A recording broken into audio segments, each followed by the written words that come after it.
All right, today's Dear DSO entry, and you can submit your own story at dadstartingover.com/dear-DSO. Today's entry comes from Greg, and the subject line is, I am being tempted by a beautiful younger woman. Ruh-roh. Dear DSO, Greg says, I am a male in my early 40s who runs a chiropractic office. One of my previous patients, who now has offered to help do some graphic design for my website, is very clearly interested in me and I in her.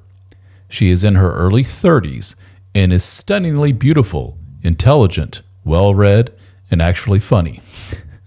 The sexual tension between us has become so thick you could cut it with a knife at times. I desire her so badly that it hurts. I sense the same from her. The problem is, I am married, and I have been since my very early 20s. I'm kind of a nerdy, shy type of guy, and besides my wife, I've never received much attention from the fairer sex. My wife is a great woman, but we've had a dead bedroom, and I've desperately tried to repair for years. Now with menopause approaching, I realize trying to get her back in the mood may become an impossibility for many years to come. I feel like I've tried everything, and now that I've really been hitting the gym and taking care of myself, I haven't got the attention of my wife, but the attention of this beautiful young woman. I don't think a chance like this will ever arise again, and my teenage self would be shaking with envy to know a woman this gorgeous was even interested in me. I take my wedding ring off at work because I often wear gloves, so I'm not sure if this young woman even knows that I am married. I would be forthcoming with her if anything were to move forward, but I'm trying desperately to control myself. DSO, I am lost. How do I resist? Do I give in to the temptation? Do I tell my wife? I feel I am in an impossible situation because I want this woman so badly. Oh, Gregory, you're in a tough spot, my man. But as I often say, how interesting. You're not alone in this, as you may or may not know, reading or watching my stuff. There's a lot of men out there that are in dead bedroom situations, which is kind of a subjective term. You know, if a guy tells me I get it once or twice a month, I say, yeah, that's a dead bedroom situation. And a lot of men hearing that go, dude, once or twice a month would be awesome. And I tell them, yeah, you're all in basically sexless, dead bedroom relationships. It is not healthy. It is what we say, what we call dysfunctional. Sorry, that's the way it is. You are in a dysfunctional relationship. And unfortunately, what dysfunctional relationships do is it opens you up to, outside temptation. It could be in the form of trying to self-medicate and make yourself feel better with a form of substance abuse or overspending or some kind of vice that just makes you feel better. And there is nothing more potent than outside people, other potential sexual partners. But for, dare I say, most men out there don't have a lot of options. They can go out there and say, hey, world, I'm ready for an extramarital affair, and nothing. They can go to some singles bar and come home alone. They just don't have the charisma, the chutzpah, the looks, the whatever it takes to get a new partner. But you, my man, have stumbled into something. You have what we call status. You run your own business. You're a big shot. You're I believe in your world, you call it a doctor of chiropractic care, chiropractor. You say you run a chiropractic office, so I'm assuming you're the head dude in charge. That gives you status. That's attractive. On top of that, you say you've been taking care of yourself, hitting the gym. So you visually, objectively look better, right? Standing taller, more confidence. Your testosterone's probably up a little bit. You're just exuding more masculinity. This is attractive. So here you are, an attractive guy with some status.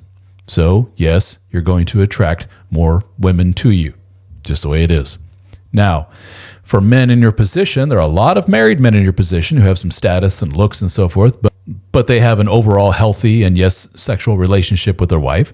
So when they get that outside temptation, they just say, Hey, sweetheart, thanks, but no thanks. Appreciate it. And they move on with their day. But that's not your situation, is it? You're in the old dead bedroom. That just opens you up to all kinds of temptation. So there are different ways of looking at this, different schools of thought. Your more traditional conservative, as I often say, look at this as to say, dude, you're married, you made vows, you need to do a better job of putting up boundaries between you and the world of outside temptation and other women. You should have never brought this woman into your practice. It's kind of a weird thing. Like, what, are you supposed to, eliminate all potential vendors because they're good looking and single and so forth? Some people say, yeah, exactly. If you talk to any divorce attorney, marriage counselor, they will tell you how often they hear, well, I hired this young, pretty nanny to come in, a live-in nanny to move into the house, and several months later, she's banging my husband. That happens. You're just, literally bringing that outside temptation right through the front door. Not smart. Most people would say you need to be a lot more pragmatic about it and say, I'm going to keep that outside influence away. It's not that I don't trust my husband, but yeah, I don't trust my husband. So what to do here, right? This is a tough one. First of all, I'd want to talk to you further about all the ins and outs and the particulars of your dead bedroom relationship. We're only hearing one side of the story. Maybe there's a lot more to this that you're not talking about or telling or sharing with us. You are basically falling for this woman. Let's be honest. You're gaga for her, head over heels for her, and that's clouding your judgment quite a bit. You're thinking with your little head, not with your big one. You need to be rational about this. How long has this dead bedroom been going on? When we talk about dead bedroom, have you been celibate for a period of years? Is that what we're talking about? Then yeah, that's definitely going to cloud your judgment. And that's definitely going to make you act out in ways that you wouldn't if you were getting it on a regular basis. Welcome to being a human animal. So then maybe this is the push you need to have the big final sit down talk with the wife and just say, look, we both know that this is not good. This is unhealthy, what we have going on between us. It's dysfunctional, as the psychologists call it. I've been getting some help with my issues. I've been talking to people, and we all agree that this needs to change. Are you willing, wife, to bridge the gap between us and put in some good hard work to reconnect as a couple? If you are, wonderful. You have my full, undivided attention. Maybe you don't necessarily need to tell her this, that you've been having gaga eyes for this 30-something-year-old, but that's when you go to the 30-something-year-old and say, you got to go. We both know that there's some tension here between us, or at least I'm feeling it. I don't know if you are, but I am. And it may surprise you that she may not be feeling it to the severity that you are. You just may be a guy that she's flirting with and she finds it fun, and that's it. That's the end of it. She has no interest in anything further. But then you go to the wife and say, okay, you want to work on this? Great. 30-something-year-old, get out of here. And you put in the work. And prepare to be Mr. Patient, to have your patience tested, because this is going to take weeks, months, and years of work. If you decide to go with plan B, which is, now let me get a little something on the side and keep the marriage going, because I can't lose all the comfort and stability of the marriage, and I don't want to lose half my business and all the nonsense that goes with divorce. Let's do a little something on the side. Your wife, let's say she suddenly senses this change in you and she gets a little scared. Women, women's intuition, it's a thing. They were able to pick up on those little subtle cues a lot, more so than what us men are. And she'll sense you're a new man. You're walking taller. You're not chasing her anymore. She's not getting that little bit of validation from the guy who seems to be really hungry and starving for her affection, because you're probably a Mr. Anxious guy, and in your attachment style, Mr. Anxious, and she's probably Miss Avoidant. And for a lot of those avoidant types, when they lose their supply of that little drip that they get every now and then that feeds their ego, that makes them feel like a wanted creature. When that goes away, they're like, hey, where'd Mr. Desperate go to? And she'll start coming around more. And if she's like some, not all, but if she's like some, she will actually overtly hit on you and try to initiate with you. And what you'll find is, after being with 30-something-year-old, I don't necessarily want my wife anymore. And that is not a condemnation of wife. That is just an illustration of human nature. There is nothing, period, that your wife of so many years that you have all this resentment and baggage with and just a history with, even if you had a completely positive history, There's nothing that your long-term wife can do to match the energy that you will get from new gal.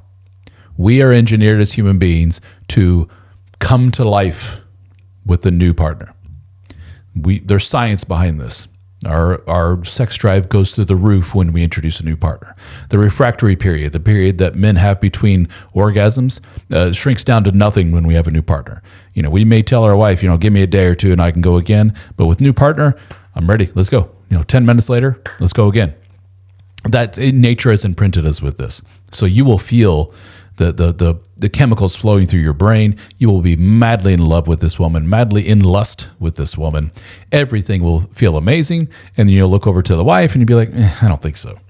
And it's not fair to the wife. You can't do both at the same time, dude. It's one or the other. You got to make your pick. So you need to take a long, hard look in the mirror. And what are your values as a man? Are you living up to those values? Is this what you want your kids to see when it comes to father? I think I know the answer to that. The fact that you're reaching out to me shows that you care and you have a good heart. You're conflicted about this. To have feelings for another human being while married to this one here, especially given the circumstance that you're in with a dead bedroom, dude, don't feel guilty. You're a human being. Everybody is susceptible to having feelings for other human beings. That's just the way it is. Welcome to being a human being. What you do with said feelings, it's up to you, my man. If it's me, knowing how I am, you got to have that sit down talk with the wife. Are we going to do this work or not? Because if not, let's just go our separate ways. This has been going on for years and years, this dead bedroom thing. Obviously, we have a disconnect. I've tried everything. Nothing's getting through to you. I'm inferring a lot here. I'm assuming a lot here. So let's just go our separate ways. And then you are able to pursue a relationship with gals like somebody in their the chick in her early 30s here. But chick in her early 30s may say, dude, I don't like you like that. I don't mind being flirty and stuff with you. Sorry if I gave you the wrong impression, but if you want to have coffee or something, cool. But beyond that, no. And you're going to be out wandering alone in the world as Mr. Single Man. What now? Well, I'm reading your message here, and you said something that is very, very telling. I don't know if you know it or not. You said, and I quote, I don't think a chance like this will ever arise again. And my teenage self would be shaking with envy to know that a woman this gorgeous was even interested in me. You got some shit you need to work out, dude. You don't like yourself very much.